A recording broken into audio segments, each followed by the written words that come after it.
Good evening and welcome to our Cabinet meeting tonight on the 23rd of September. Good to see people here in the public gallery and of course those logging on online as well. Before we move to the formal agenda, there was three things I wanted to update Cabinet colleagues on this evening. Three very good pieces of news, so I'm really pleased to give this before we start with the main substantive items. Firstly, yesterday morning, we had the absolute privilege of starting the Baton of Hope leg for Kent and Medway at the glass box, of course, at Mid-Kent College. And that took a journey which included our very own river and, of course, went through to Rochester Castle and indeed Cathedral, where we bid it well on its way to the next stops as it went through the day to its final destination in Dreamland down in Thanet. The Baton of Hope, for those who aren't aware, was started by a couple of individuals who had personal experiences through their family of the impact of suicide.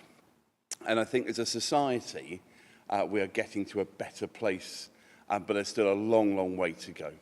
And, you know, speaking to some of the baton bearers yesterday, it was a real privilege to be able to talk with them, to understand their stories, but importantly, the positive steps so many of them are making. For example, I was pleased to hand the baton first on to Meg from the Safe Haven at Sunlight Centre, who did a 26-hour talkathon. It won't be quite that long tonight, don't worry, at the Sunlight Centre to raise funds. So again, people taking that extra step, that extra contribution to share that collective spirit. And our very own Chrissy Stamp, our Armed Forces champion and obviously Chair of Planning, was one of the baton bearers as well. So a really fantastic day, and a huge thank you particularly both to the Medway baton bearers but to our brilliant public health team, working with other parts of the council and our voluntary and community sector organisations, and making a huge positive impact. If that wasn't enough already for a Monday, we also had, over yesterday and today, a visit from the Heritage Place panel. This is a really strategically, nationally important panel, and they've been looking carefully at some of the work that's happening both from us as a council, from our community partners and others, as we make our journey forward as a heritage place. I want to thank all colleagues here, including the Leader of the Opposition, as well as Cabinet members and others who participated in the events yesterday. Today was more of a technical day, so they were with officers in particular. So again, a huge thank you to everyone who took time out, as well as councillors. We had, of course, our fantastic MP for Gillingham and Rainham, Nashaba Khan, and our MP for Chatham and Aylesford, Tris Osborne, both present throughout yesterday. So a huge thank you to everyone who made that positive set of contributions and conversations. We look forward to receiving their report in due course. And then finally, incredibly proudly, we are ready for Saturday, 4 o'clock. Some of us might be travelling up to Liverpool at that point, but it was great to be joined by some inspiring young women who play the sport of rugby, not least inspiring because they too could be the future Red Roses, as we've had some of those within our community before, particularly Rachel and Shona, who have shone the light on what an amazing possibility that can be, to be from our community representing our country. And we were very proud to fly the flag on a flagpole, appropriately, respectfully, with the community involved. So I want to thank everybody who at very short notice were able to get there and give that collective spirit and send Medway's collective best wishes to the Red Roses as we get ready for, hopefully, a World Cup victory on Saturday. I'm going to take a quick comment from Teresa and then Nina. Yeah, thank you, Vince. And it was an amazing start to the week, actually. I wanted to add a personal thanks for the inspiring and privileged day that I had with the 40 baton bearers who had incredibly personal reasons for carrying the baton and taking part. I was able to walk with them, to hear the stories of loss and hope that they could share. And the whole event has meant that we've forged stronger relationships between partners to build that suicide prevention network and also remove the stigma of suicide from families by discussing it bringing it to the fore, and remembering that we've all got a part to play. If we see someone who's sad, if we see someone who's behaving differently, if we know that someone is despairing, we've got a part to play in asking them how they're doing, letting them know that there's help available. And I think we made a great job of that in Medway. And I wanted, Vince, to add my thanks to you for opening the event, and particularly to the public health team, whose commitment for this was second to none. The whole thing ran absolutely smoothly. Everybody felt safe for the whole of the 3 or 4 hours that we were working together. And of course, Kent Fire and Rescue helped us with the baton bearing. And it's incredibly important to remember that they are often the first people on the scene when someone takes their own life, having the job not only of dealing with that traumatic situation, but telling families what has happened as well. And I was pleased to say on this occasion, and pleased to see that Kent County Council colleagues also welcomed the baton of hope. And I hope that the joint suicide prevention strategy is one of the things that we can continue to work on, hopefully together. And it was good to see that there was a big event in Moat Park as well. So we have done those families proud, and my greatest thanks and praise goes to the families who were brave enough to walk with us, share their stories, and actually share the hope that they had, that other people wouldn't have to go through what had happened to them. Thank you very much, Teresa. Nina. Thank you, Vince. I totally agree. Yes, indeed. Today it was such a great moment for us to raise the flag, the England flag, with all our young talents here in Medway, sporting talents.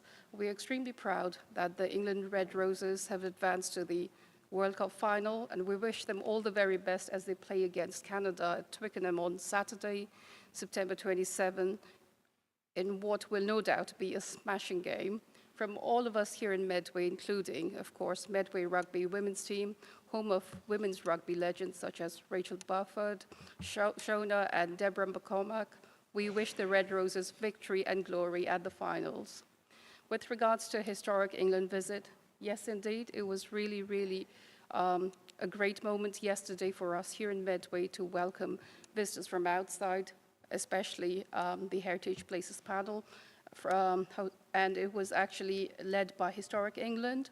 Medway enjoys a very strong relationship with Historic England, who are currently supporting the development of Medway's heritage strategy, as well as funding a 3-year program of work continuing the legacy of Chatham Intra-High Street Heritage Action Zone program. The funding supports co-created approaches to heritage-led regeneration and community empowerment in our town centres, building on learning from Chatham Intra. Medway was chosen by Historic England to host 2 full days of Historic Places panel visit, which took place yesterday and today. The visit comes at a pivotal moment as Medway shapes a new heritage strategy as part of the Heritage Lottery-funded Medway Heritage Place program, and prepares to deliver a new local plan against the wider context of local government reform. The visit recognized Medway's strong track record around heritage-led regeneration and our wealth of sector and community-led groups and organizations who play an active role in regeneration. The Historic Places panel have been asked to consider the question of how these groups can become more sustainable and be supported to play a pivotal role in driving community-led regeneration up to and beyond the local government reform. We thank our local heritage key stakeholders, as well as our local MPs, Nishaba Khan MP, as well as Tris Osborne MP, our culture, heritage and libraries, planning, economic development, innovation and town centre heritage team, and the Creative Medway partners for organizing the visits aimed at providing the panel with a broad range of perspectives on the opportunities and challenges faced by the community and sector-led initiatives and organizations. We had a really positive verbal feedback yesterday, and we look forward to the recommendations of the panel, which are expected to take the form of practical suggestions, fresh perspectives, and highly specialized expertise, which can further inform future business planning, strategic approaches, policy, and developmental management. Thank you very much. Thank you, Nina and Teresa, for those additional supplementary views.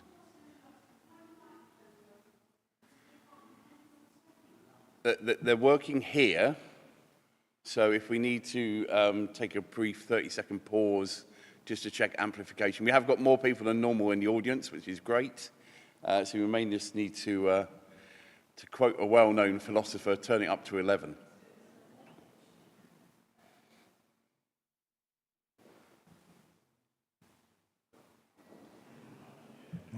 Mic check, 1, 2, 3. Very good. Okay, let's. Well, hopefully that will be better, and you can hear it a bit better now. I'm looking for some nods or shakes. Yes, thank you very much. I know you probably don't want to hear necessarily everything I'm saying, but you still need to be able to hear it, I guess. Apologies for absence. We have none. The Cabinet are all here tonight, which is fantastic. Records of decisions. Are colleagues happy for me to sign the record of the decision of the previous Cabinet meeting? Thank you. Let's move on to item 3. Declarations of disclosable pecuniary interests and other significant interests. Are there any interests? No, that's great, thank you. That moves us on to item 4, questions to the Cabinet. Just to give some clarity before we move into this, this is still a trial period, so we're still going through this, and it's great that we've got a number of questions today. Just for clarity on the order of questions, because again, some people may just want to understand that. The order that's been agreed for the trial period, that any questions related to an agenda item from a member or the public will be prioritised, because that question may influence our thinking as a Cabinet. Then we move into any public questions not related to the agenda, and then we move into any member questions not related to the agenda. So that's why you will see a number of questions, particularly focused on item 5, and we welcome those questions, and then one public question at the end of that. I've asked John to indicate to when we get to 18 minutes. Depending on where we are and how many we've got left, we'll take a judgment at that point. Ideally, we'll get through them, but there are quite a lot, so let's see where we get to. So on that basis, I'll invite George up to the microphone for the first question. Thank you, Leader.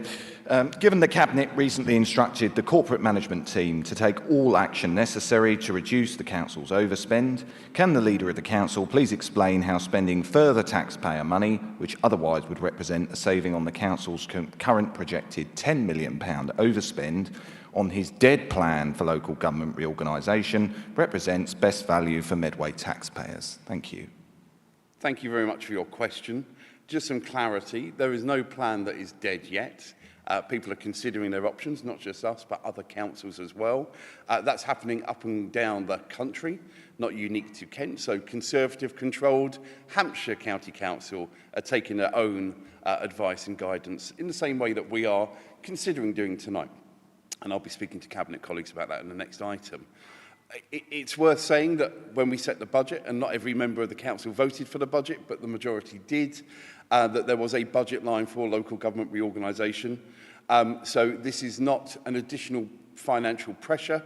It's worth saying that actually at this point we have an underspend because we haven't recruited to all of the posts that have been planned for. So this will still keep us within the existing agreed budget. And it is worth recognising, finally, this is the biggest change in local government for more than 50 years. And it is an opportunity, but of course we need to make sure we are trying to get the very best that we can for the sake of a relatively small sum of money in a £600 million plus budget compared to perhaps other areas that we could be looking at spending on. So we have a budget for it, it's within the existing budget, and therefore we will, subject to the Cabinet colleagues tonight, be progressing on that basis. Thank you for your question. Let's take the next question, which is from Gary. I'm in first name terms tonight. We're casual. Casual. Cabinet. Thank you. Thank you for the opportunity to ask my question. At a meeting of the Kent Leaders meeting, a democratic voting system was used to select two options to take forward with KMPG as the preferred Kent options. The administration is pursuing their scheme outside the preferred options, which will cost money that, simply put, Medway has not got. In the recent Council's medium-term outlook, 2025 to 2030, it was stated that the projected budget shortfall for 26-27 is 29.942 million, escalating to a cumulative 191.257 million over the medium term. How can it be justified spending any council funds on this vanity project when all the directorates are being asked to not leave any stone unturned? Thank you. Thank you very much for the question. For the avoidance of doubt, the future of local government is not a vanity project. I don't think anybody seeking advice and guidance from professionals is a vanity project. As I said to the previous question, there is an LGR budget. This will remain within budget if we agree to spend tonight. So it's absolutely right and appropriate that this once-in-a-generation opportunity that we as a community don't miss out on having a variety of options available to us. Worth saying as well, and there are other questions on this, but in case we don't get to them, Kent leaders, there is a very clear sense of trying to reach consensus, as has been well documented elsewhere by at least 3 other council leaders. That other councils as well are seeking advice and guidance, including Conservative-controlled Dartford. So I would say, actually, I'm not sure whether Jeremy Kite would consider this a vanity project. I certainly don't. Thank you very much.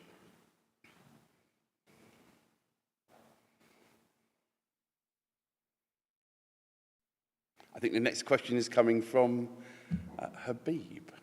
Come join us.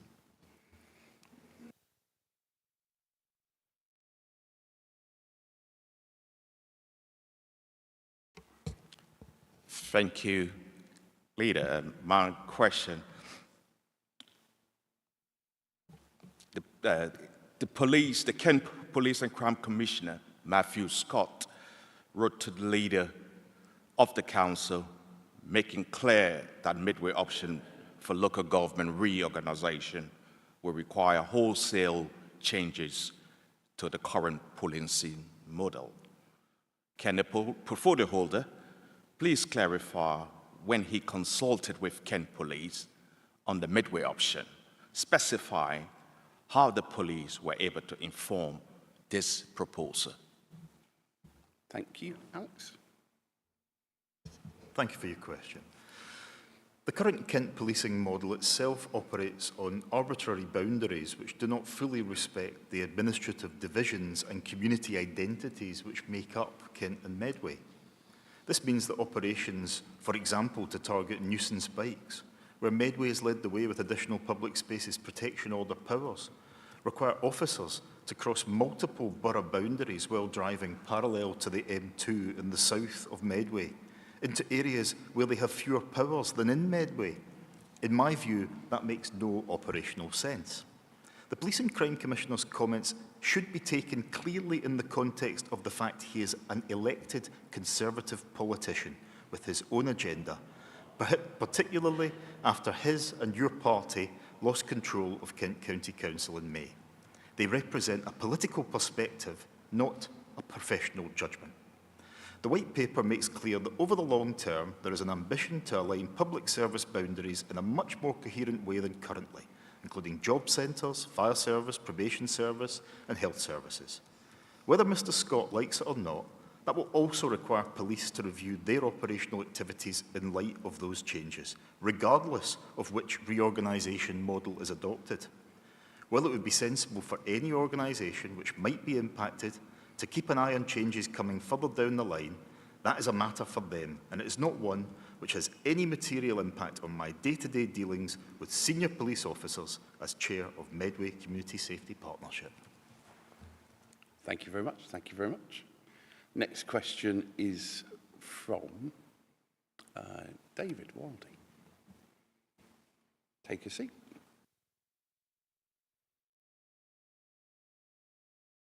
Good evening. Can Councillor Murray, the Deputy Leader, please explain when and how the health partners were consulted in relation to the Medway option for the local government reorganisation? Thank you. Thank you for your question. Our conversations about local government reform started with health partners as soon as we knew it was happening. And we've had several meetings with them as system leaders where local government reform has been discussed. When the Medway proposition was put, as you know, health service colleagues are not part of Kent leaders, but subsequently everything has been shared with them.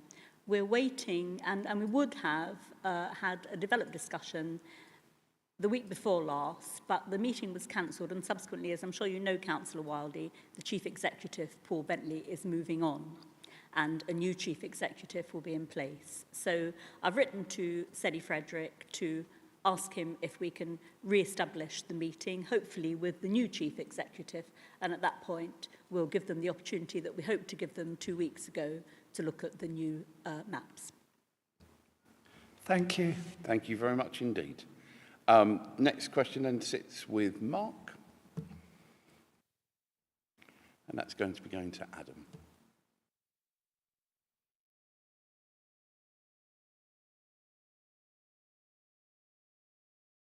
Thank you, Leader. My question is, under the Medway option for local government reorganisation, the plans would see huge change on social care and delivery across the county. Can the portfolio holder please update on his input into the Medway option, particularly as it relates to children's services? Thank you, Mark. Thank you for that question. I've been involved throughout discussions with Cabinet on this particular proposal.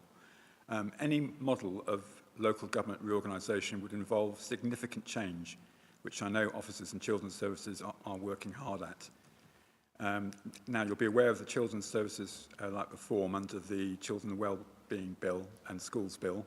Local government reorganisation will align well with that. School-based planning and capacity across the north with the M2 providing effective transport links will be reducing fragmentation. Many of the educational leaders already practice across Medway and Swale, as indeed do the health service as well. From the point of view of children's social care, closer alignment with education, health, means that the four models of unitary authorities would actually support long-term demands by meeting local needs, particularly for areas with varying levels of deprivation and need. Also, actually moving to 4 unitary authorities, including the Medway option, could well support recruitment and retention of practitioners. Also, our statutory partners are well used to working across the vast numbers of districts that we have within Kent at the moment. So it'll be easier for them to deal with more holistically within four unitaries. And the point of view about the police has already been picked up because education, we work closely with the police as well. But thank you very much for your question. Thank you. Next question is from Phil to Simon.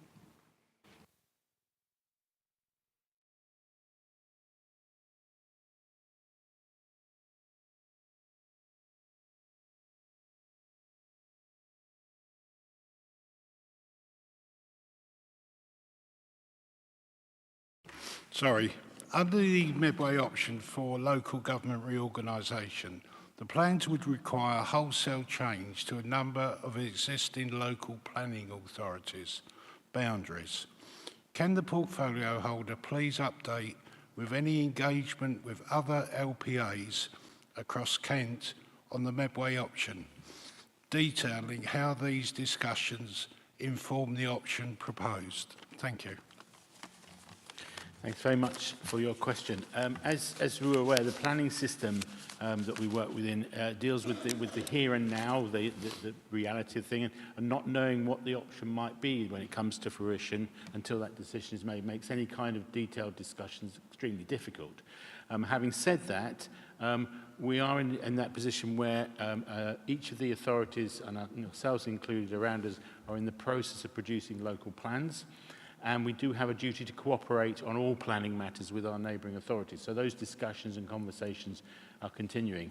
My understanding from the neighbouring authorities along with ourselves is they're pushing ahead with their local plans as they stand at the moment, because that seems to be the most pragmatic approach, and we certainly are, as colleagues are aware, and ours will be going off to the planning inspectorate before the end of the year for a decision by government next year. Gravesham are the closest, as far as I understand, to producing a local plan. Both Swale and Tunbridge are a bit further behind, and obviously Maidstone have already published theirs a couple of years ago. So that's the kind of situation that we find ourselves in. How that will then pan out in the new authority is really a decision for the new authority to make. They will continue the existing plans as they are into the new authority until the new authority has time and resources to produce one for the whole new area. Yeah, thank you for that answer. Thank you very much. Let's move to the next question. Andrew, your question for Harinder.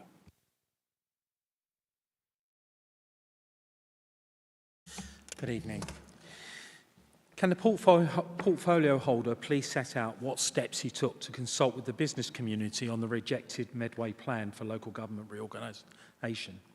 In giving his answer, can he set out why he thinks his plan would be better for business, given the negative impact of the Labour Chancellor's policies, which have seen unemployment rise in Medway by more than 10%? Thank you. Thank you for your question. As the process is currently ongoing, they are being consulted. But before a proposal is presented, there'd be nothing to consult them on. And the major bit of feedback I get from businesses is that they currently operate across local authority boundaries all the time. All the time businesses are crossing boundaries. So I'm really unsure what answer it is that you think I'll be able to give or not be able to give on this. And again, I think really the focus should actually be not on LGR, it should be more about devolution, which will have the real effect on business, which will allow for a regional strategy for skills development, which is actually much more up at the agenda for business. And we've seen that in areas such as Greater Manchester, which is where I think the focus should be, not on LGR, which concerns about boundaries which don't have that much of an effect on where people decide to do business and where people open business. Thank you. Thank you. We'll take David Brake next.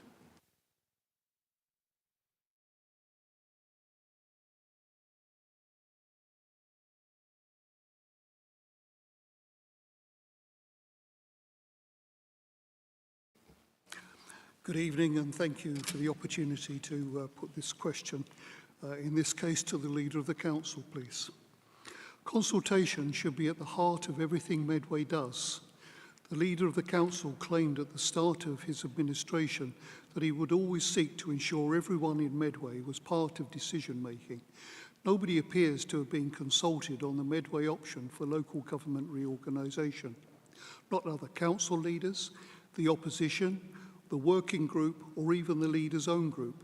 Can the leader please confirm why he decided to proceed with this plan without consulting anyone else? Thank you. Thank you very much for the question, David. It's worth saying that I think there's a couple of factual inaccuracies in your question, but it's worth, look, from our perspective, we've been very clear. We've continued the conversation with council leaders. We've attended every Kent leaders meeting possible. That's where a lot of this has been taken at that region-wide level. We have, as an administration, made sure that we had a very early on session in this very room, which I think was one of the best cross-party conversations we had about this, both about LGR and devolution.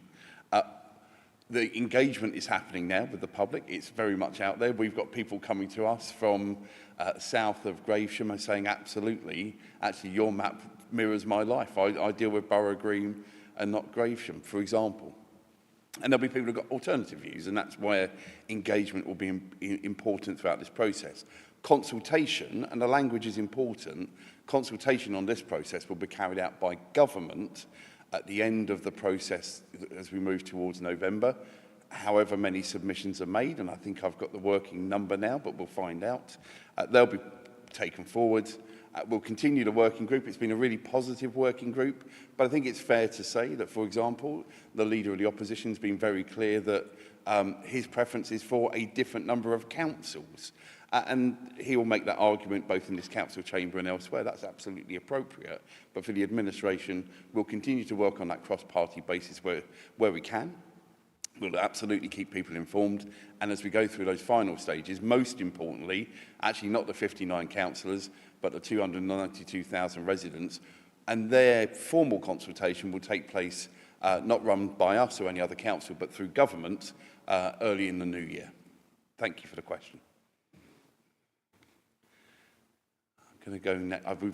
I've got the indication of time, but I think if colleagues are happy, not least to save me having to write a couple of written answers, we'll probably take the last few questions and then they're done and out of the way. And we'll take, constantly we've got a public question as well, so I would like to take that as well.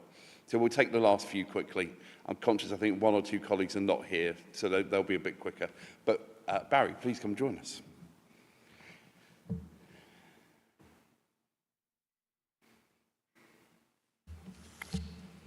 Thank you, Leader. My question is concerning the consultation process, and it is as follows. Could the Leader of the Council outline the process and timeline by which he consulted with his political group regarding Medway's proposed option for local government reorganisation? Specifically, when were the discussions initiated? What form did they take? How was the consensus reached prior to the submission of the proposals? Thank you. Thank you very much indeed for your question, Barry. In a simple answer, we won't be sharing that information here. Group meetings are private meetings. I don't ever recall, I look forward perhaps, if this is a new nirvana from the Conservative group, I really look forward to the publication of all the minutes from the previous administration for your group meetings when it came to things like the local plan. I don't think they've ever been shared in the public domain. So if we want to start every group meeting being shared publicly, but I think there's a long-standing history, by the very nature of these things, of political groups and the political parliamentary parties as well, having those conversations, and they're private conversations. So I would never expect the Conservative group to publicly air its washing. Some of your previous members have done that for us, and that's very kind of them. I don't think they're members of your group anymore. But no, we won't be discussing Labour group meetings at a formal council meeting tonight. But thank you for giving me the opportunity. I'm choosing not to take it. Thank you, Vince. I'm not sure that you did answer the question, but thank you anyway. Thank you. I don't think Adrian's here, so I'll just, and that's to me, so I'll just take that quickly. So this is around the issue of Kent leaders. I would dispute the phrase fierce opposition. Actually, again, similar to group meetings, it's not really appropriate for Kent leaders' meetings to be played out in the public domain. They're not that sort of meeting. They are broadly run on consensus. From that perspective, there was a process that went through.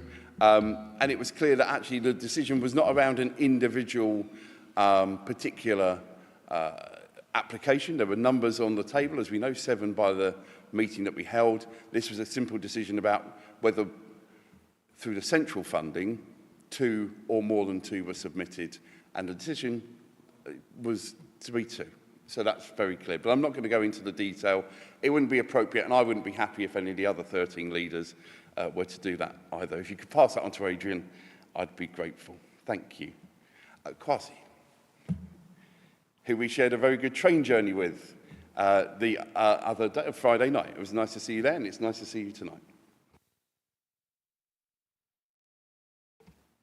Thank you, Leader. My question goes to the portfolio owner for heritage and culture and leisure. Now, given the huge changes that the Medway option will make to the cultural life of Medway in terms of diversity and the uniqueness of Medway, can the portfolio owner please update us on how she engage with local culture institutions and local community groups on the Medway option, detailing how this informed the proposal? Thank you. Thank you for your question.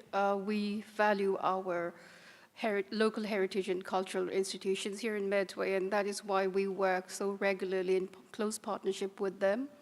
They are being consulted currently.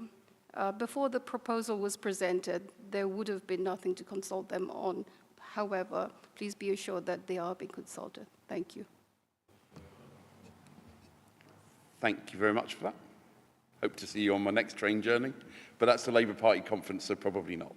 The next question is, I think, from Roger, who's not here. That's around the procurement process for our strategic partner. We're clear in the item that we're going to move on to very shortly. Our working assumption is that will be KPMG, and by the nature of the procurement for them originally, we'll be able to lean into that original larger procurement, so that's pretty straightforward. And we'll talk about that in the next agenda item. That leads us to the last question in this section, and we've got one public question, and I think this is from Robbie, who I can't see, so I'll come to Tracy to respond to the question. Thank you very much. So schools and other education organisations are being consulted on currently. Conversations have been ongoing. It's been raised in a number of formal and informal meetings, but before a proposal was presented, there would have been nothing to consult them on. It was raised with the head teachers at the Medway Education Partnership Group last Thursday, and an invitation for consultation and engagement is about to be sent out to schools. Thank you very much. And thank you to the opposition group for a number of questions. I think it's good to have that scrutiny at Cabinet. That's why we brought this forward. And again, thank you for being here for all those. We'll move on to the single public question, and that's from Mr. Johnson. I'm not sure if Mr. Johnson is here tonight or somebody asking on behalf of Mr. Johnson. No, if not, we'll go to Alex for a response, and then there'll be no written responses that'll all be given publicly. Thank you, Alex. Over to you. Thank you. Contrary to the content of the question, serious violent crime is not on the rise in Medway. In fact, it is falling, with Kent Police confirming it is at its lowest level since 2014-15, which is all precisely zero comfort for the victim of the assault on Saunders Street. I'm also unclear what comfort releasing crime data relating to nationality would provide for victims of crime, but can certainly see why it might be of value in a campaign of misinformation and division by racists. Last August, racist thugs began a campaign of violence in response to a false report about the identity of the man who killed 3 little girls at a dance class in Southport. Even if the lie spread on social media had been true, it would not have justified the disgusting behaviour by racist thugs, most of whom would, had crime data relating to nationality been released by police, have likely turned out to be genuine, good old, homegrown criminals. This outbreak of violent stupidity prompted a decision by police forces to release additional information about the identity of suspects, such as the individual charged with driving into a crowd of Liverpool fans earlier this summer. I think it is a regrettable state of affairs, but I can understand the desire by police not to have to throw additional resources at an incident just because it is likely to be hijacked by racists. In the Times yesterday, it was reported that over a period of time where immigration in the UK had doubled, crime had halved. Correlation does not mean causation, but it certainly doesn't point to a wave of immigrant criminality like the one invented by the right-wing press or far-right agitators to sow division and raise community tension. These sort of anti-immigrant lies have been peddled through history against migrant groups. From the legend of Sonny Bean, the fictional Scottish cannibal, published in an English periodical at a time of fierce anti-Jacobite feeling, to the vile Nazi propaganda used to justify the atrocities of that regime against Jews. The truth is that women and girls are more likely to be the victim of violence by a male family member than by anyone else. In an area like Medway, where in the 2021 census, 84.3% of the population identified as white, it's clear who the biggest threat to their safety is here. That won't be solved by releasing the sort of data Mr. Johnson wants, and it's not something that I would support. Thank you very much, Alex, for a very clear response to that. That concludes the public questions. Again, thank you for the submission of those as we continue the trial here at Cabinet, which I think is positive for democracy. Let's move on then to the first substantive item of tonight, and it sits with me, and that's the issue of local government reorganisation. And I'll move the recommendations as laid out in paragraph 1, and that does two things. Firstly, it says that we recognise as a cabinet that this is a once-in-a-lifetime opportunity, and as some have said actually, some people were not happy with this 51 years ago, and this is the potential to right some of those wrongs as well. So from my perspective as council leader, I've enjoyed positive, constructive engagement with my 13 colleagues across council since this process has begun. And we're in a position now where, like we've seen in most other parts of England, several councils, including ours, subject to the decision tonight, will be seeking additional support to bring forward an option that we wish to put to government. I'm very clear, this is not a vanity project. This is not a kind of solo crusade. This is about making sure that in this once-in-a-lifetime opportunity that we put forward the best possible option and a number of options to government to consider this. It is likely, looking at the news that's been published and everything else, that we're going to have 5 options subject to our decision tonight, and there'll be something for everyone. I've said elsewhere, I think that the KCC option, it's a matter for KCC, but taking forward an option which is simply not compliant, as Harinder in particular said, more for devolution more than anything else, I think that's a regrettable decision, but it's their decision, in the same way that this is our decision tonight. So we're at this point now. We're likely to engage KPMG as the lead, because we've got that original framework in place. Again, going back to the point actually raised in one of the questions around the procurement of this additional support. We have some more capacity in the council team than we had this time last year for this, and again that's where some of the local government reorganisation funding has gone, but this will also give us capacity and flexibility as made out in 1.2.2 if there are specific areas of expertise within that, again within the existing budget. I'm very clear on that, that we may be able to reach out for those as well using any suitable processes necessary. The arguments for 4D we've put very clearly elsewhere. I don't need to rehearse those tonight. I think Cabinet know those, and I welcome all of the supportive contributions that have been made to date, and I'm sure may be made throughout this particular conversation. I'll pause at that point. I'll take Harinder first, then Teresa. Thank you.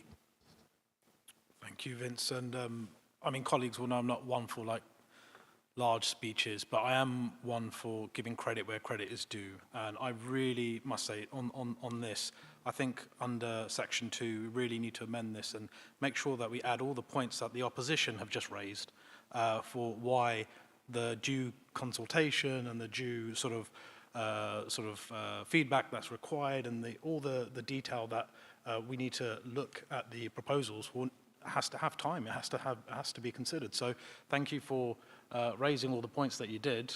Those are fantastic points to look at, and to other good reason, well, many good reasons as to take this proposal forward so it can actually get its due time to actually be considered properly.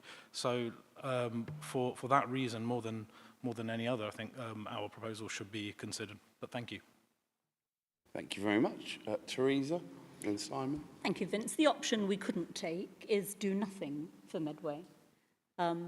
What our proposal allows us to do now is make sure that the proposal that goes to government is fully supported with data that we regard as credible and correct, with a proper locally based analysis of the finances and how they will work, and with public health intelligence which explains what the impact having this proposal will have in a positive way for our population. We'll be using our data and intelligence to demonstrate the way that health inequalities will be addressed in our proposal, the way that we can future-proof the new neighbourhood health proposals that the government want us to do, and also that we look at how things are changing before they change. So with huge projects, like, for example, the new Thames crossing, lots of other things that are coming on stream, what our proposals do is consider what will be the impact over time on Medway and on the new unitaries and how they'll best benefit. You know, lots of things are happening. There will be a whole new town in Folkestone. It would be crazy not to consider the way that that particular unitary authority will have to deal with that. And for our hospitals and for all of the trusts and the health and care partnerships, what our proposals do is give the opportunity to think about what needs to change, who can work together, who is in a position to actually deliver services in the new authorities in the best way possible. And aligning with that, particularly for me, is adult social care. We already work across boundaries. We've got to think about the way the services can be easily transitioned so that nobody is disadvantaged. So not doing this would be absolutely wrong. It would mean that we were not giving ourselves the best opportunity to make sure that all the good that we've achieved in Medway Unitary Authority can be transitioned into the future. And we'd be missing out on all the chances that there are for new opportunities and making sure that all the proposals actually take those into account. That certainly didn't happen last time. As you said, Vince, there are still things that I can think of, both large and small, that were never resolved in the transition. This is an opportunity, actually, to put those right. A daddy long legs carrying something just landed there. So one of the things that we need to consider, of course, is nature and the environment as well. And that was a reminder to me live prompt.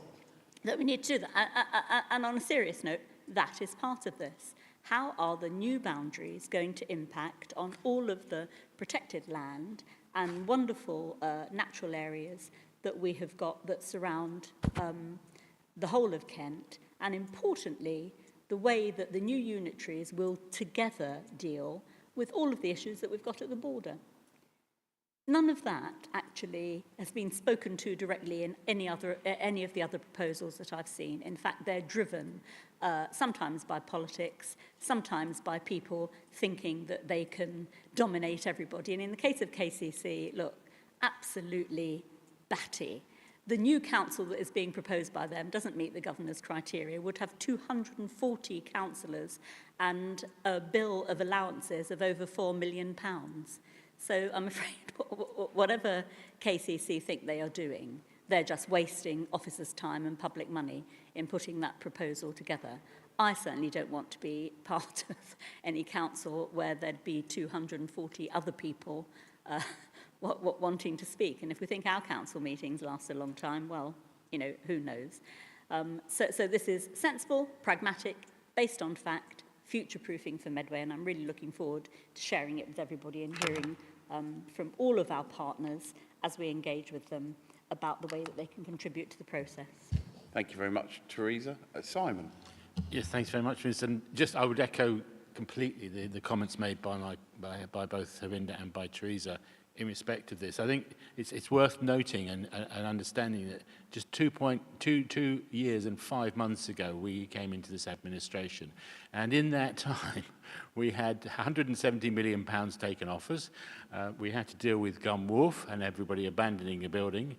We've done things like producing a local plan. We've got our Marmot Place underway now, and a whole list of other serious achievements and serious issues which we've had to deal with and tackle just in that short period of time. And I think collectively, both as administration and the party in control, but also thanks to all the councillors in Medway, all 59 of them, we've managed to cope with the vicissitudes of life, as they call it, coming at us. And then on top of that, we've got LGR thrown into the mix, along with all the other things we've been trying to cope with.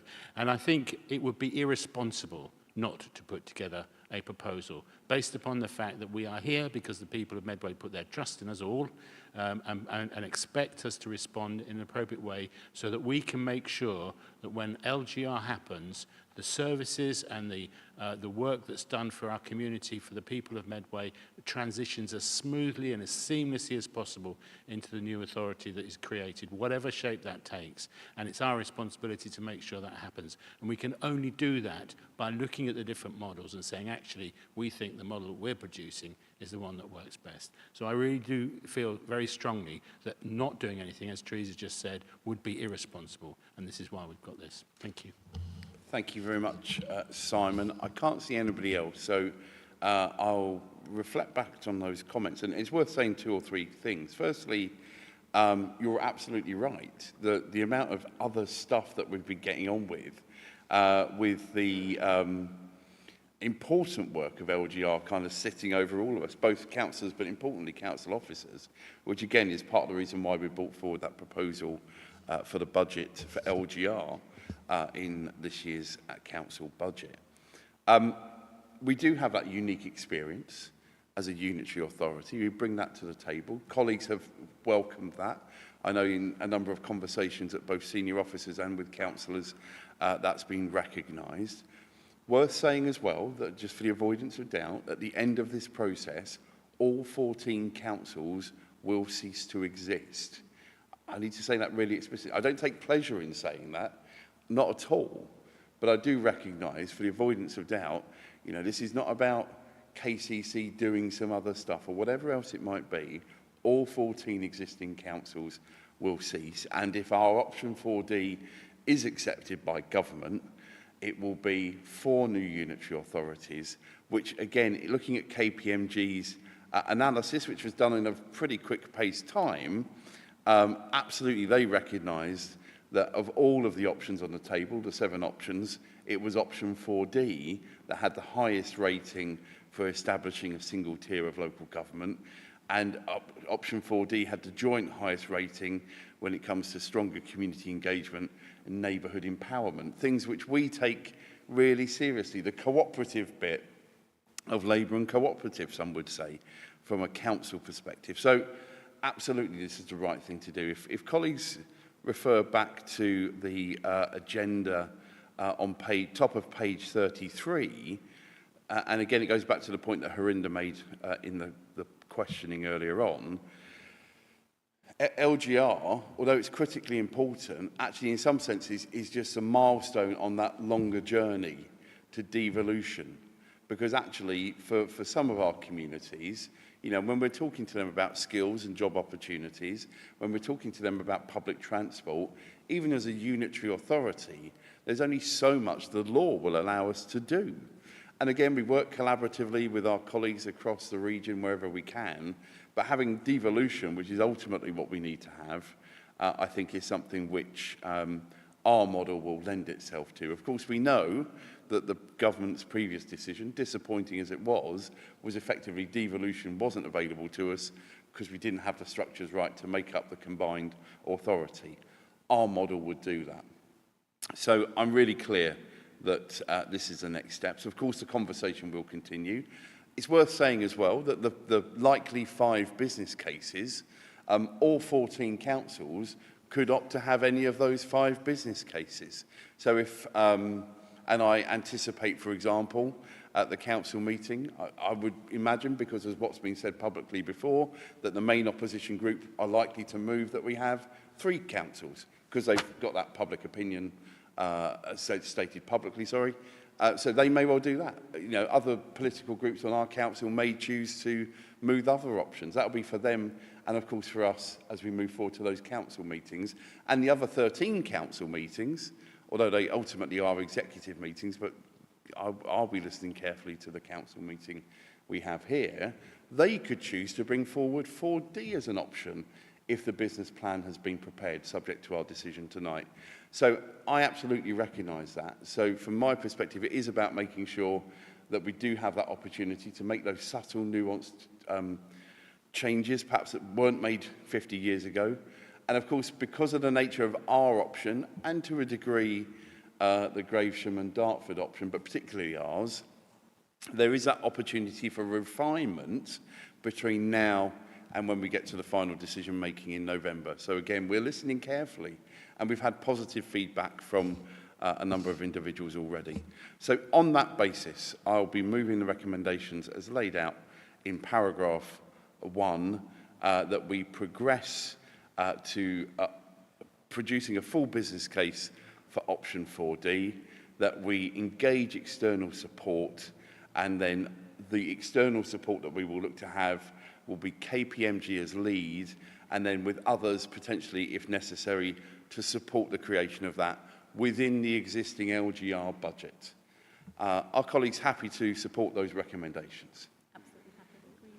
Thank you very much, everybody. Let's move on to the next item, which again, unfortunately for everybody else in the room, and I'm happy to take a 30-second pause if people wish to leave the room. I accept this is the rest of the agenda is available online. Don't panic if you need to be elsewhere. Thank you for coming tonight. I'm going to move on to the next item, which is a capital strategy, and again, that sits with me. Can I firstly move the recommendation as laid out in the agenda, that this will be agreed by us, that ultimately agreed by full council in February when we have our budget meeting. It's worth saying at the start 2 things. Firstly, thank you to the officers who have produced this. Again, important piece of work. I think a really clear capital strategy. We often talk, when we come to the issue of finance, as to the revenue budget. And that's understandable. That's the day-to-day spending. That's the budget that we've got to bring together, legally compliant every single year. But the capital strategy is about a couple of things. Firstly, it's about making sure that the revenue costs of having a capital strategy are carefully looked at, and we do that very carefully. And again, I know colleagues on audit look at that as well. But importantly, it's the nuts and bolts behind our vision and ambitions for the people of Medway. And I know some colleagues may wish to talk about issues within their portfolio, but I'll think of a couple of really good examples. Of course, Care for Medway. At the heart of this, again, disrupting the market, making sure that for those most vulnerable individuals we're getting support. And similarly, in the issue of temporary accommodation, absolutely disrupting the market, making sure that those vulnerable Medway families, let's be really clear, that accommodation is for Medway families, is a good quality, and most importantly, for my financial hat on, getting us good value for money. And we're already seeing that happening with the temporary accommodation. And then one final example, and again, my friend and colleague Tracy gave good detail on this at our last cabinet meeting, so I won't go through that again, but the capital programme for education, I think just shows to me that actually children matter in Medway, and we're putting the money behind that to make that happen. So thank you to colleagues across the cabinet for their work on their particular areas within the capital strategy. It's a clear document, so people who are interested in this can have a look at this. And again, it makes it clear that we are not only looking at today, but we're looking at tomorrow and the future as well. I'll pause at that point. Happy to take questions and comments. I've got Teresa and Tracy. Yeah, thank you, Vince. And I think the special thanks to officers who've helped to produce this strategy. It is, as you said, extremely accessible and readable for anybody. And based on some of the questions that we had earlier tonight, this is the proper way to make sure that people in Medway know what's happening. It's very transparent, very accessible, and written carefully to show the different ways that each part of the capital strategy accords with our One Medway plan. Thank you for mentioning Care for Medway. I'm very excited about that, and we'll soon be bringing forward the next phase of how that is going. But what there is in this plan is something for everyone. Really, really, truly something for everyone. And it accords with our ambitions for people to have decent homes, for example, as you mentioned. It addresses issues of heritage. It looks at things that have been long neglected and actually gives us a way forward to make things look much better. I'm very, very delighted that we've seen the plans for the Gun Wharf improvement works, long overdue in that terribly neglected building, producing great working conditions for our staff who absolutely deserve them, as well as in the longer term saving money on all of the ancillary buildings that we've had to rent out. And we mustn't forget as well that part of the capital strategy is the disposal programme that will help to fund this, and again, was carried by the last administration year after year as a target on the budget that was never ever realised because the work just wasn't done. So this is about picking up some of the things that were not done before, making sure that they've got a place to go and a strategy for making them happen, and planning for the future, building a great legacy for Medway, whatever shape the new unitary authorities take. Thank you very much, Teresa. Tracy? Thank you. I agree that the strategy, I think, is very clearly set out, a really good piece of work. And, of course, I was pleased to see the importance of delivering school places and improving the condition of our school buildings, so clearly set out under investment priority 2. Particularly pleased to see the inclusion of the mix of requirements and aspirations moving forward for school builds as set out in the table on pages 58 and 59 of that report. School place planning is a complex process, and particularly because of the long run-in times, when new schools are needed, we need to think ahead using all the available information. And the emerging local plan means that this is even more important, where we need to consider future needs, where plans have not yet been agreed, where we've not yet come to a conclusion, but we need to be thinking at this time. And the forward thinking being done by Paul Clark and his team in identifying these future school needs in Medway and ensuring that the capital strategy reflects those needs, make sure that we will be well prepared and we will be able to carry on meeting our statutory duties and ensure that Medway children are able to attend good local schools in the future. So I'm very pleased to see that included. Thank you very much, Tracy. I've got Simon next.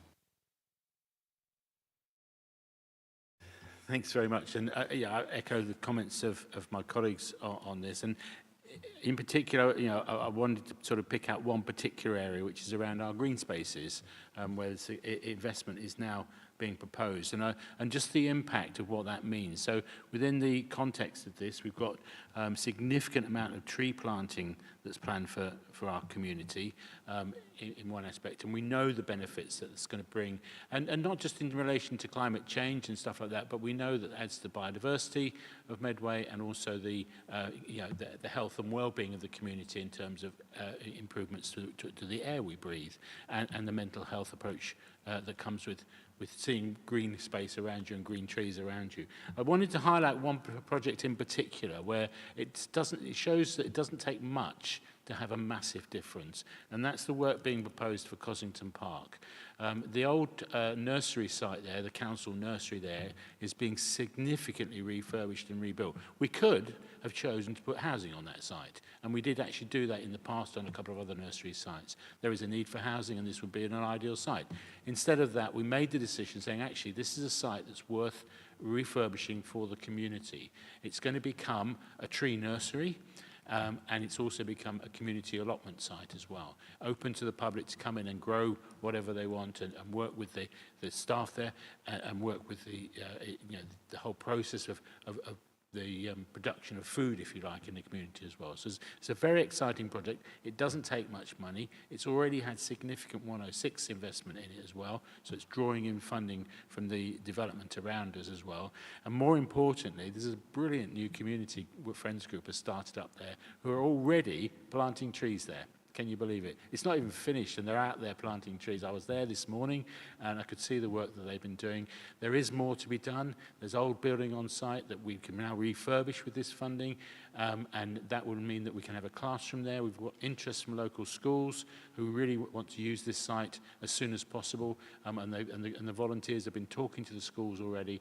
There's a lot of excitement about what this is going to bring to the community, and it's not a huge amount of money that's going to bring this transformation and transition around and make such an impact going forward. So capital funding can be used in a really creative and impactful way just by doing projects like this. Thank you. Thank you, Simon. Luella, please. Thanks, Vince. So just to highlight, you already sort of started off what I was about to say straight away about temporary accommodation, but the report does show 150 actually temporary accommodation, and we're looking to make that even greater with the money we've got. So being really productive with the funds available, and that will reduce the expensive, as you said, nightly paid accommodation that we have to pay out otherwise to private landlords. It also shows our own housing stock, which we do want to grow, our own social council housing stock, and also the work that MDC are doing. And as we've seen, they are making significant progress with the Chatham waterfront coming to a conclusion now. So it's good on all fronts in terms of housing, to try and make housing better for everyone in Medway. Thank you very much, Luella. Excellent point. Can't see anybody else, so can I thank Cabinet colleagues for their contributions there. And as I say, this is a easy to access document. I think the variety of ways that we're using the capital funding to enhance, improve, whether that's in very obvious stuff like new temporary accommodation or new care facility, or importantly, some of the stuff which people don't necessarily see immediately, things like our ICT infrastructure, I think, again, really important to make sure that our systems, particularly at a time when cyber attacks are impacting everything from supermarkets to airports, we need to be ready and have the very best technology in place to protect, again, the residents of Medway's data, etc. So I think that investment is very, very pleasing to see. So on that basis, happy to move the recommendation as laid out. Obviously, it will go to February's full council meeting, but the recommendation is agreed? Thank you. Let's move on. Adam, the Medway Youth Justice Plan. Thank you, Vince, and I'm pleased to propose that we accept and recommend to full council that we approve the Medway Youth Justice Plan 2025-2026. Now, this comes around quite often because the Crime and Disorder Bill requires us to pull together a plan each year. So you will have heard of like some of these like priorities before, but what's happening this year is that with the priorities, there is a lead member who will be running a task and finish group that will be taking forward some of those like priorities, so we get some more tangible outcomes as well. Pleased also to report that this has been through scrutiny, and I'll touch on some of their comments later. So the priorities for this next year's plan, one is, of course, like prevention, because that's very, that's very important, and there's a similarity there between our children's social care, the like preventative measures there. Equally with youth justice, the more that we can invest to save, but it leads to better and more like productive lives of our young children. In particular, we have an outstanding youth team, and much of their youth services team, much of their work targets and works with children that they've already had concerns with way before they come into the youth justice system. So that's the kind of work that we're doing within Medway. Workforce, there's been increases within the staff within the youth justice team, and we'll be recruiting a second team manager who's going to be focusing on quality assurance. There's been some upskilling in the youth justice workforce, as well as building relationships with our partners. Another priority there is victim support, and this is led by the lead member from the Kent Police, child-centred policing manager. And it's worth noting that the new style inspections which have been coming in, 4 of those inspections which have already taken place, not a single authority has met all of what they're looking for in terms of victim support. So there's going to be some work for us to build on what we're doing there as well.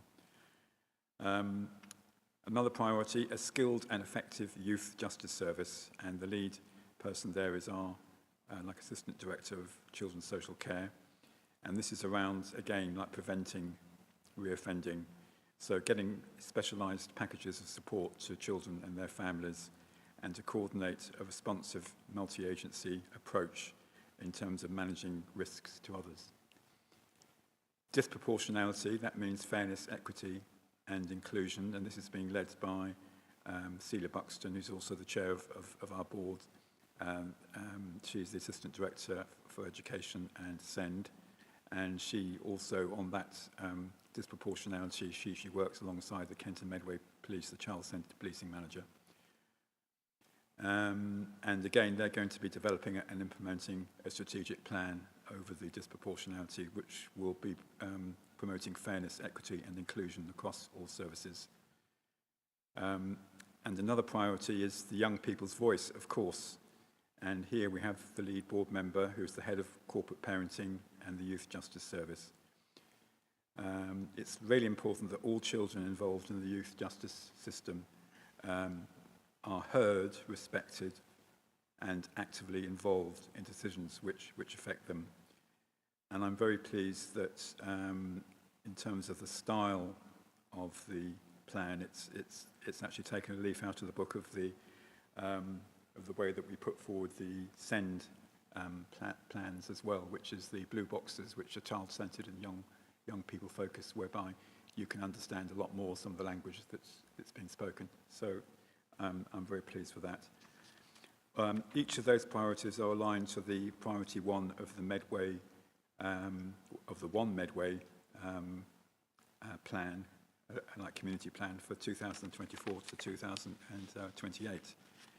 So I alluded to that this went before scrutiny back in August. They asked questions about like prevention. Obviously, we have seen, sadly, over the preceding years, cuts to like prevention services, which are bound to have negatively impacted on the sort of preventative services. They also praised our outstanding youth term, and they were interested in asking about questions on workforce, victim support, disproportionality, and of course another very important area is NEAT as well. So I'll pause there and ask any of my colleagues who want to come in with their questions or their additions to the comments that I've made. Thank you. Thank you very much, Adam. That's a comprehensive overview. Thank you. I've got Teresa and Tracy.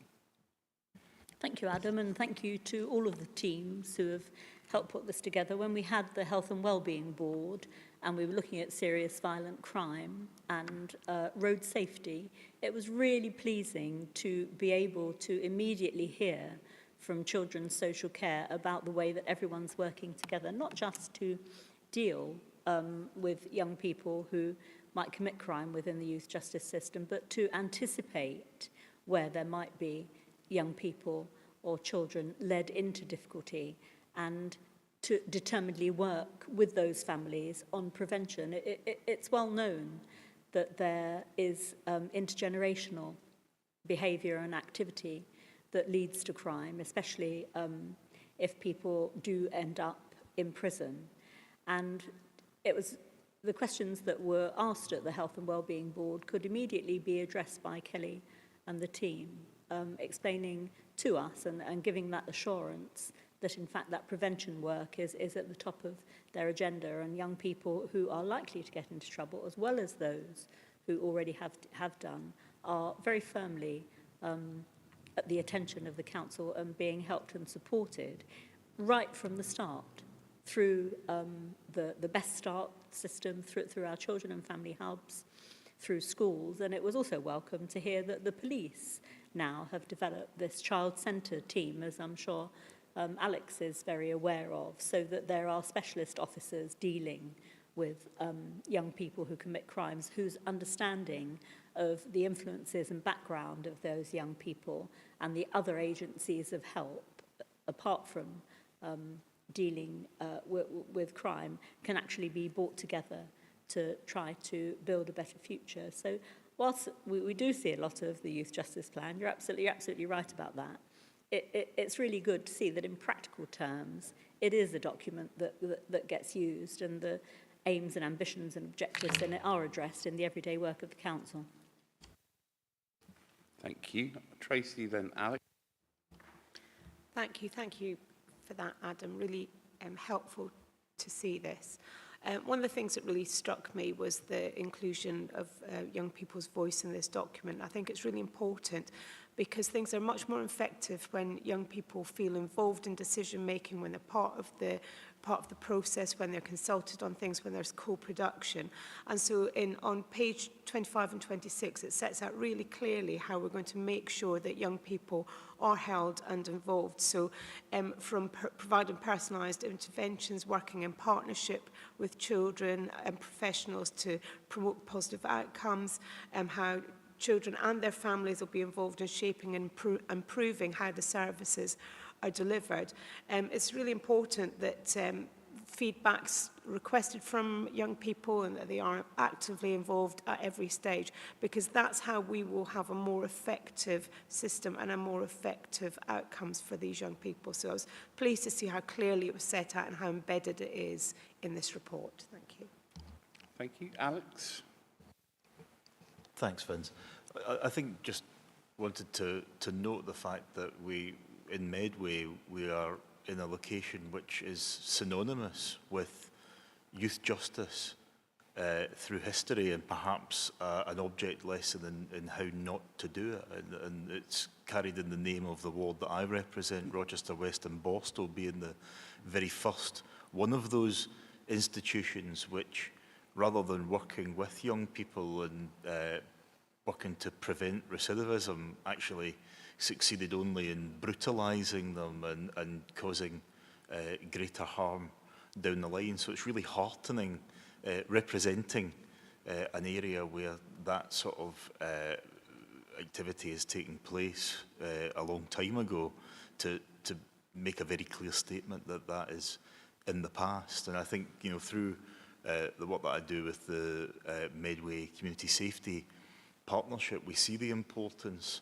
of early intervention in all sorts of spheres. You know, in particular, I think about the Prevent programme and the way that young people can particularly be targeted by people with extremist ideologies and are vulnerable to that. And so really important that we nip that sort of thing in the bud. And you know, just to briefly touch on something that Vince and I spoke about on social media last week. You know, we put a film about the apparent sort of mass vandalism that had taken place across Medway, which turned out in the comments certainly drew out the fact that this wasn't really a mass movement at all. It was a few sad individuals, and sad individuals known to the police, shall we say, I think would be a diplomatic way of putting it. People who, frankly, needed a little bit of intervention somewhere in the past, because they have grown into adults, grown men with nothing better to do than vandalise a tragic roundabout.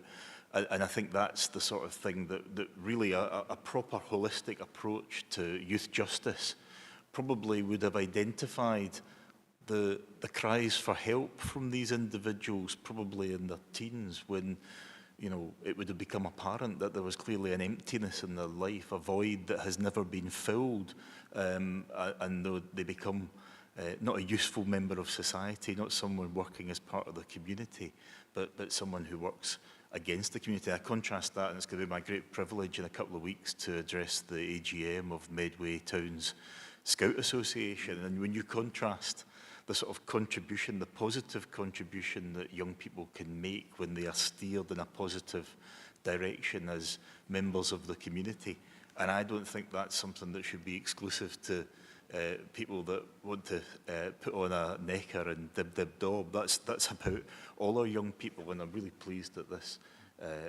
youth justice plan is something that takes account of that, and hopefully will prevent the repetition of some early offending further down the line. It's what we're all about as a Medway Labour and Cooperative Group. This is about early intervention. This is about getting ahead of problems, going upstream and saving the community, the police, and all of us a lot of grief further down the line.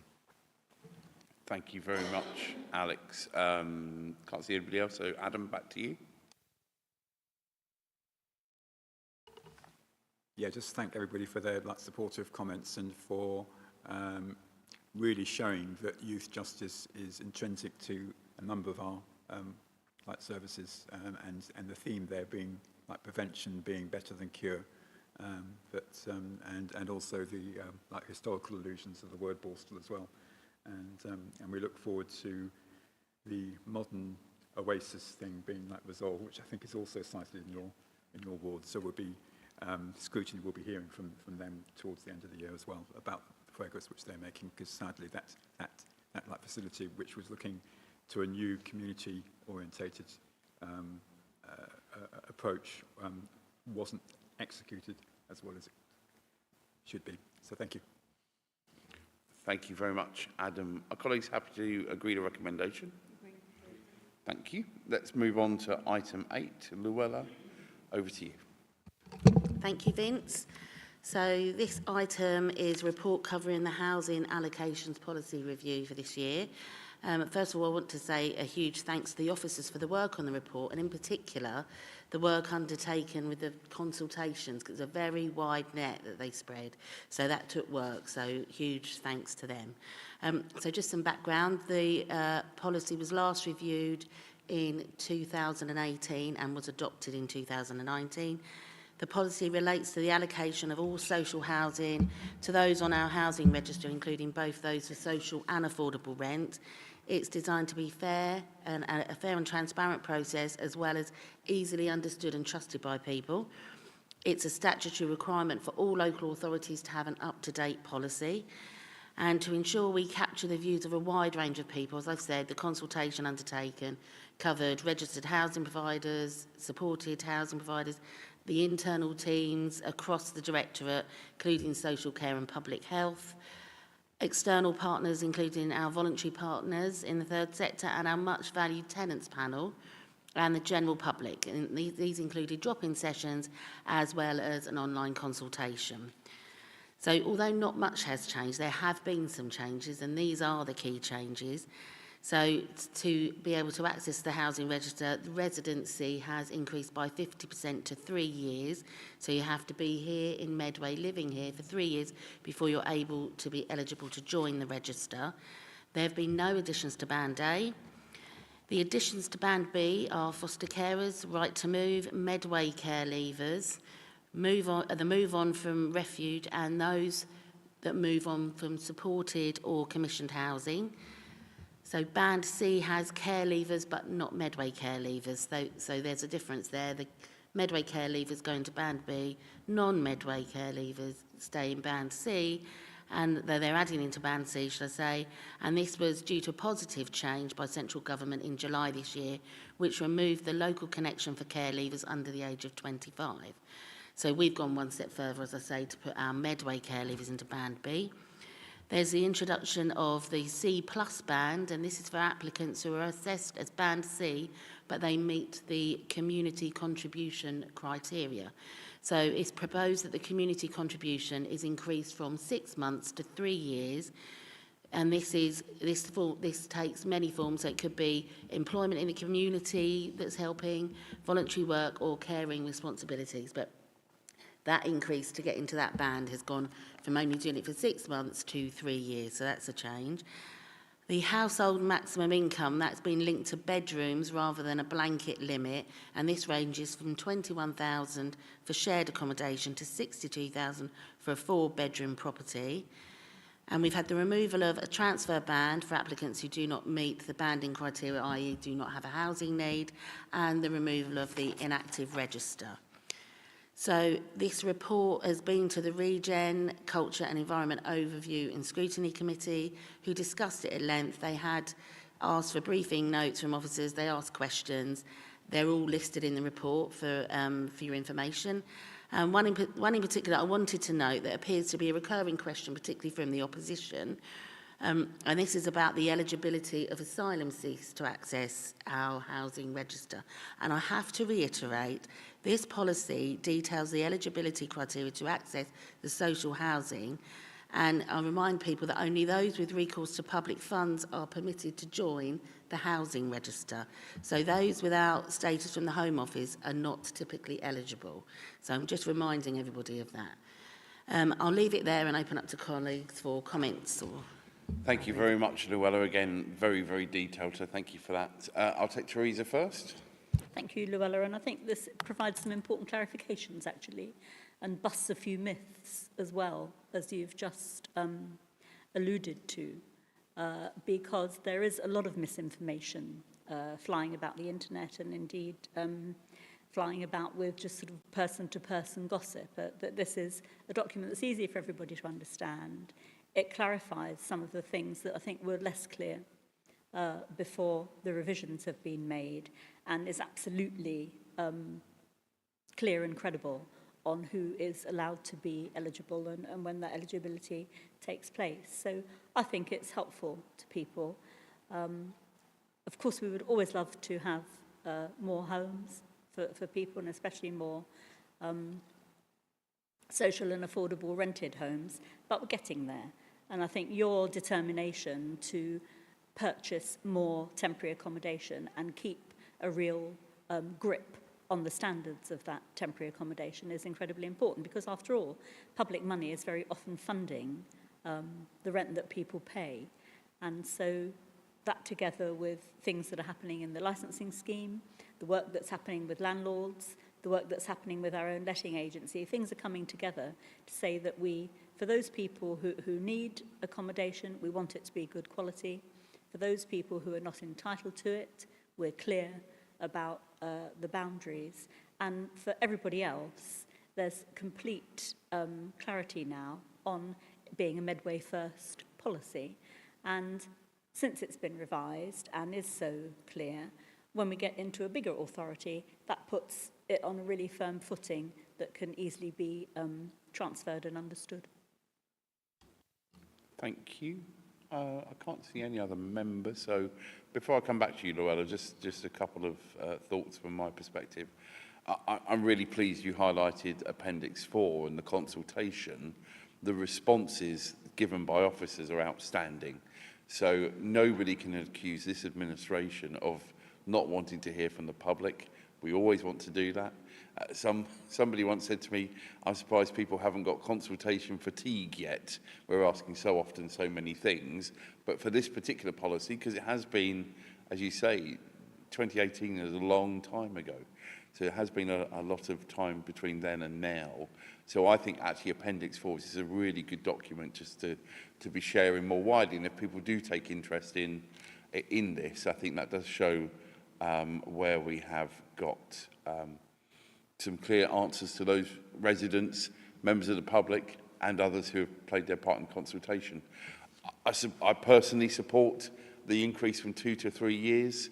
I think that gives a very clear indication this administration is absolutely making sure that our limited stock is first and foremost Medway first, and I have no shame in saying that whatsoever. That's our job to be doing that. Of course, there will be exceptions, and I want to highlight 3 of those, and again, they're very clear on page 147, but as a White Ribbon ambassador, domestic abuse and somebody fleeing violence, and again, the question was asked in the Appendix 4, how can we be sure that that's the case? And again, there's clear protocols around working closely with the police and others, so absolutely critically important. Our care leavers, we are a corporate parent, so that it's right and appropriate that we ensure that we're supporting them as they move forward. And our armed forces. People in this community knows that our administration, we're bringing forward things like the Medway Armed Forces Partnership Board is meeting for the first time shortly. So again, making sure that there are those exceptions there, I think it just sends that message to say, from our perspective, those priorities are there.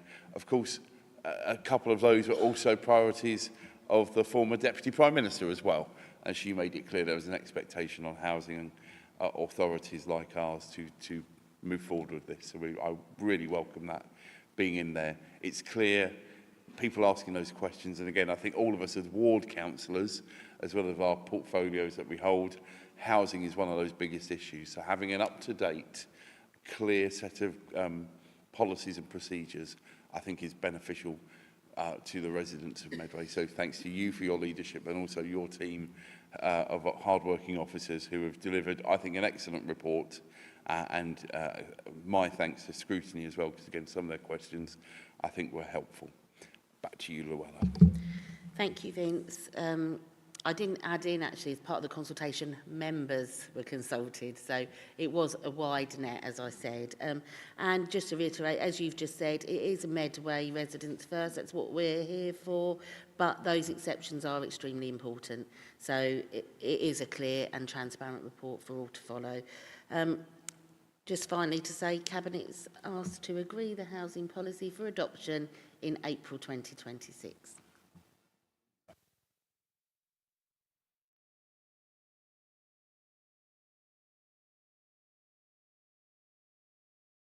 I've put my microphone on so people can hear what I'm saying. Item 9, the procurement strategy 25 to 30. Move the recommendations as laid out in paragraph 1. And again, similar to the last item, actually, some of the really good conversations had at the business support overview and scrutiny. And again, you'll note in particular at 1.3 of the recommendations that there's an annual report that goes back to business support to look at the kind of deliverables as a result of this. We're required to have an up-to-date strategy on the issue of procurement. We spend millions of taxpayers' pounds every single year. We want to be clear on how that's done. I think the encouragement, and Harinder and I have been in a couple of different conversations over the last 48 hours talking about small and medium-sized businesses. They make up the majority of employment in Medway. So again, recognising how that we can make even better possibilities for those individual organisations to work with us to make sure that the barriers that sometimes can feel that are there are lifted wherever practically possible. I think that's a positive thing, and again, something you can see within the strategy. We'll continue to take reports on this as we go through, as we have done with the previous strategy, but I want to thank in particular Michael Kelly and the other officers with him in the work that's been done on this. I'll move to colleagues for any questions or thoughts. No, everyone is content, so thank you for that. Are colleagues happy to agree to recommendations? Thank you very much. Let's then move on to item 10, Open Digital Planning Progress Report. Simon, over to you. Thanks very much, Vince. And this is just really an information item for colleagues, just to give you an update on where we are and what this programme involves. Obviously, it's a report that's come through. We've been working on this for a number of years now, a couple of years, and this is an update on to let you know. The Open Digital Planning is a programme funded by the Ministry for Housing, Communities and Local Government, and it's aimed at transforming our planning services through digital innovation. It sounds very grand, and it's a real back office, behind the scenes approach, if you like. A lot is said about our planning services not being able to deliver for development needs on time across the whole country. Our ministers have tried to tackle this at government level, and there is proposals now to bring forward 300 new town planners across the country. But extra staff is only part of the solution. What we really need to do is to make the system much more efficient and effective. And this is where the Open Digital Planning Programme really comes in. Medway has been very supportive of this programme from the start, and this report, as you can see, provides an update on how well this fits in, not just with making our planning system more efficient, but things like our FIT programme and our productivity plans as well, from a financial point of view. And Medway was one of the first to adopt this programme, and it's now covered by 150 other local authorities. In transforming our planning system, and what it does, it transforms it from a document-based system to a data-driven digital service. And the outcomes of those, you can say, well, what does that actually mean in reality? And well, one element of it is called PlanX, where it covers a number of issues. And you can see this on page 235 of the report, which just sort of lists the kind of services that are covered in there. Everything from finding out if you need planning permission, reporting a breach of planning permission, reporting a derelict property, submission of householder planning applications, that kind of thing, lawful development certificates, all these sort of technical bits of planning that people have to use almost every day in different parts of our community. How can we make that more efficient? The Plan X service is now having 53% of our users for these services are now going through their mobile devices rather than using written documents. And that's a massive step forward. We've got a 96% success rate in completion of these things, which are error-free. So it's working extremely well, it's working very efficiently. And one of the consequences of this sort of work is a reduction in phone calls by 28%. So what that means is less staff time is being taken up by phone calls. There's all sorts of other benefits which are now starting to come out from this service. So this really is just an update report to let colleagues know how well this is working and how we're taking it forward. And just as a final thing, the national system of approaching this have decided that Medway would be a good place for a national open digital planning camp, as they call it, rather than a conference or anything. It's called a camp. And it's going to be here in Medway next month to showcase the success of this programme to other authorities from around the country. So that's it. Thank you. Thank you very much, Simon. Alex, please. Thanks, Vince. Just to pay tribute to this as something that is happening in tandem with the work that we are doing as part of the Medway 2.0 project. And again, I've always been clear that Medway 2.0 isn't about a specific system, although this is a specific system, but actually it's about the results that can be delivered by the processes that are being reviewed and replaced and updated. And I think that's testament to this system when you talk about freeing up officer time by not having to handle telephone queries which could actually be better answered through interaction with digital services, and that allows us to deploy those officers in a more fruitful way, and they can get on with the job that we actually want them to do, rather than answering queries which are, I'm not suggesting for a moment they're spurious queries, but they are certainly often queries that could be, the answer is probably relatively straightforward to find out. And then, we all know as elected members the number of times that we get queries like this from residents, and it's not always been straightforward to get a straightforward answer to them. So I'd welcome anything that makes that an easier process, and also just recognising that we obviously have to take into account digital literacy of the community, and although that's something which increases year on year, and certainly the grandparents and great-grandparents of today are pretty digital literate by comparison to previous generations, but it's important that we take everyone along that journey and make sure that they're able to get the answers that they want, however they want to interact with the council. Thank you very much, Alex. I can't see anybody else, so I'd say two things before I come back to Simon. Firstly, at the LGC Awards, where our brilliant public health team was shortlisted, actually this project was shortlisted as well. So again, being part of that, really proud to have got a couple of shortlisted nominations. So again, this is being recognised nationally, and the fact that they've chosen to come to Medway for their camp, I think shouldn't be underestimated.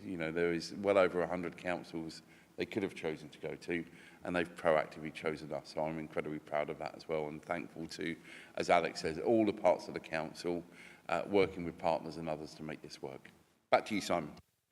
Yep, thank you very much, and thank you, colleagues, for the comments on that. And just a huge thanks to the planning team responsible for this work. They have worked really hard to make this happen, and really amazing piece of work.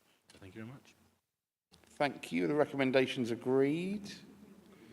Thank you. Let's move on to the next item, item number 11, Rochester Riverside deed of variation. Simon, I'm going to come to you first. Thanks very much. This is about some changes that needed to be made at our Rochester Riverside development, which has been going on for, I can't remember how many years now. It's quite a lot of years. COVID did interfere with the process there, but also because the Rochester Riverside development is on a significant brownfield site, and there's a lot of clean-up work that was needed in the early stages to make this happen. It's done as a joint venture between Homes England, ourselves, Countryside and Vistry and Hyde Homes, and it's been incredibly successful so far.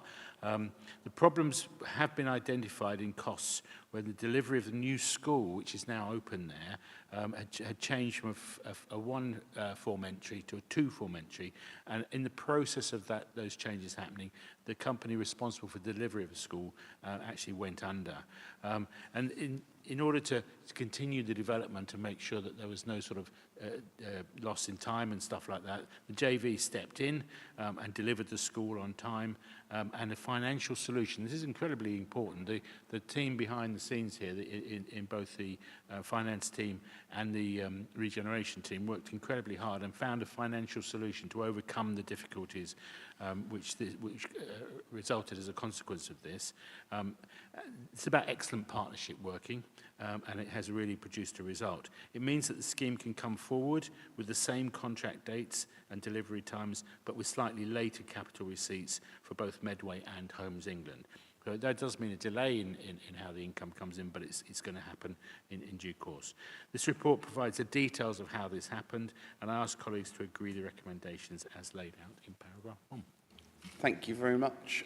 No one's given me indications that they wish to move into blue papers either for this or the following item, so I'm presuming we won't be moving that. But thank you, Simon, for that overview. Any questions or comments at this stage?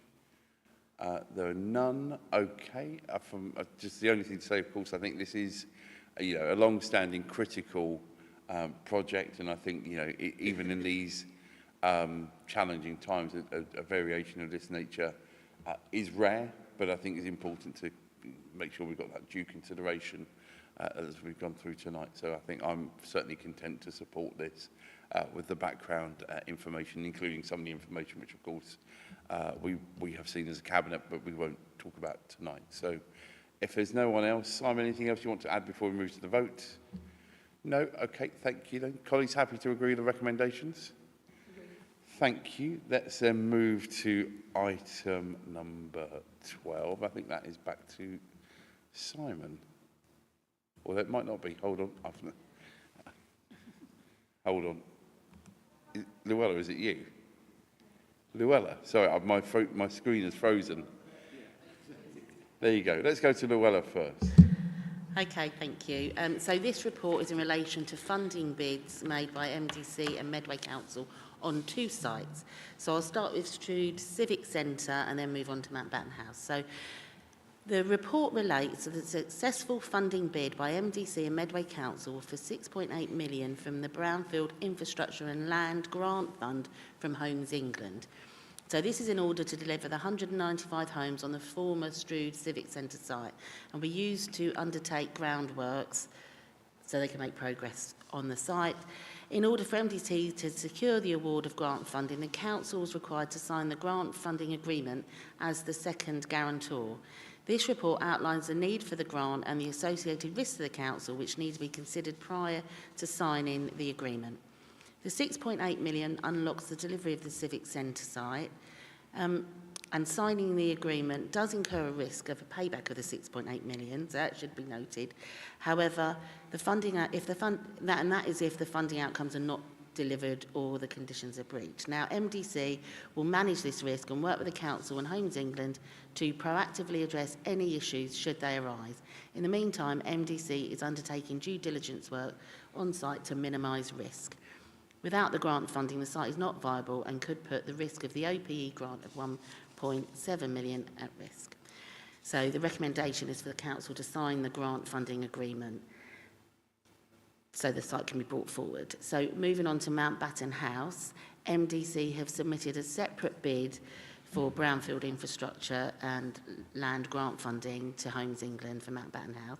It's passed the initial gateway and when finalised would require the same grant funding agreement as Strood Civic to be signed by the council as the second guarantor. The bid is in the final approval phase and the outcome linked to the funding is the delivery of 164 homes, which is as per the planning permission.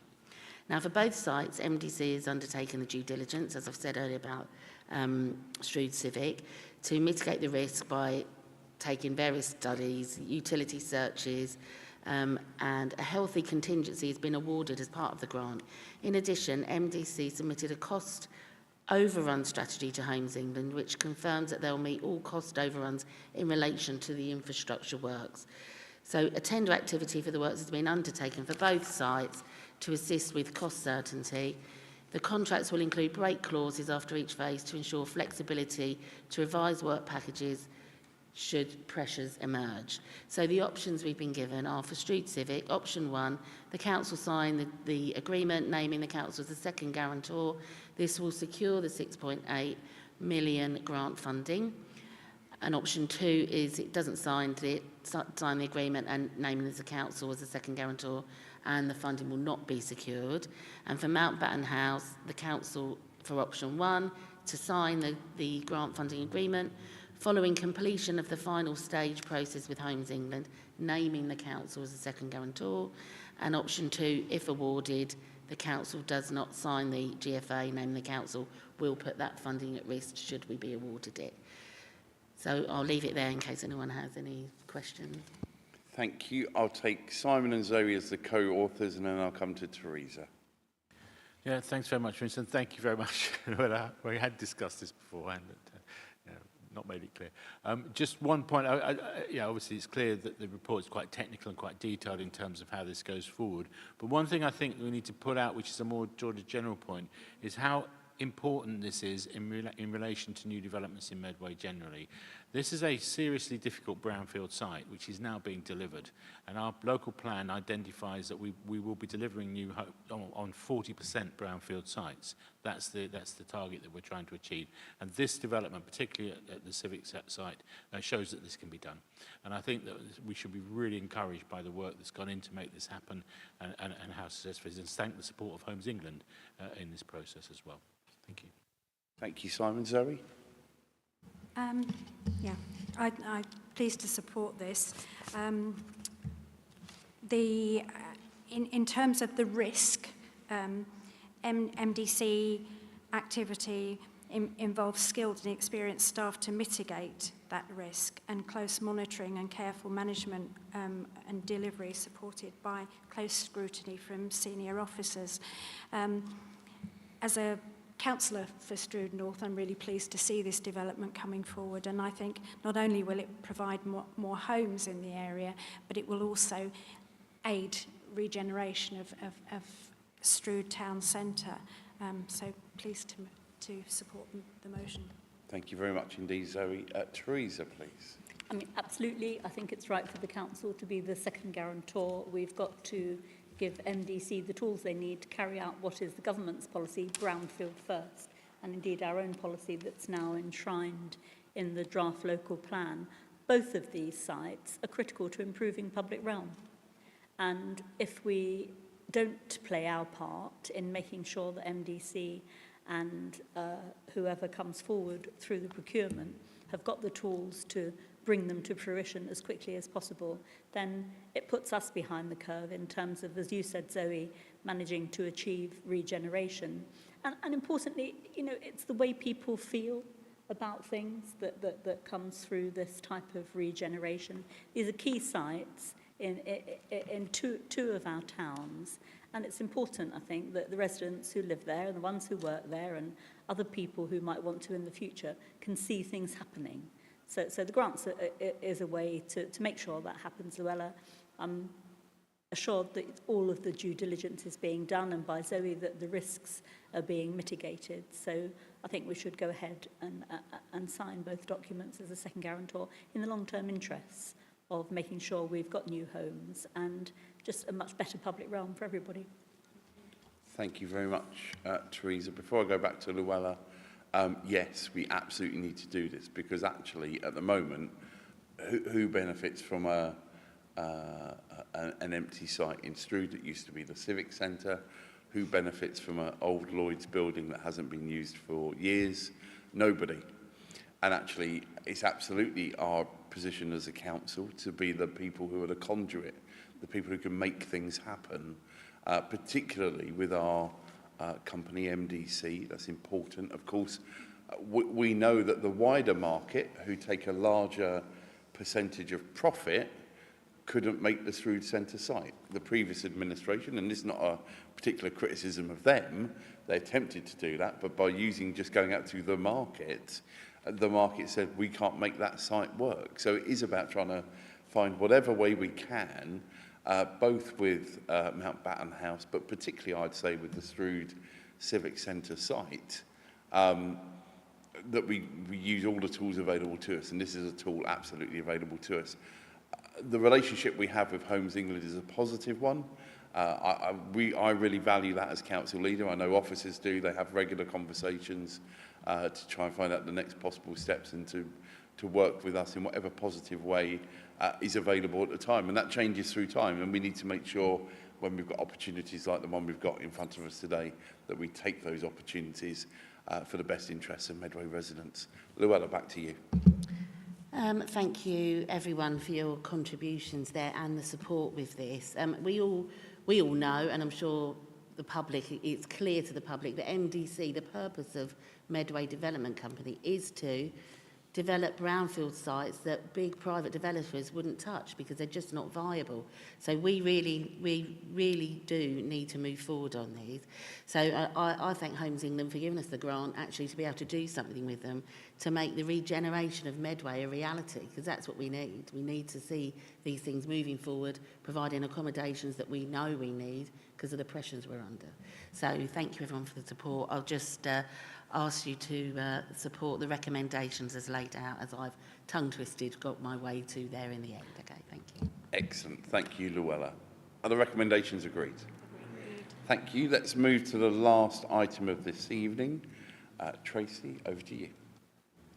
Thank you. I think I've got the longest title again. It's the Gateway 1 Procurement Commencement Basic Needs and Special Educational Needs and Disability Sufficiency Programme 2025 to 2030.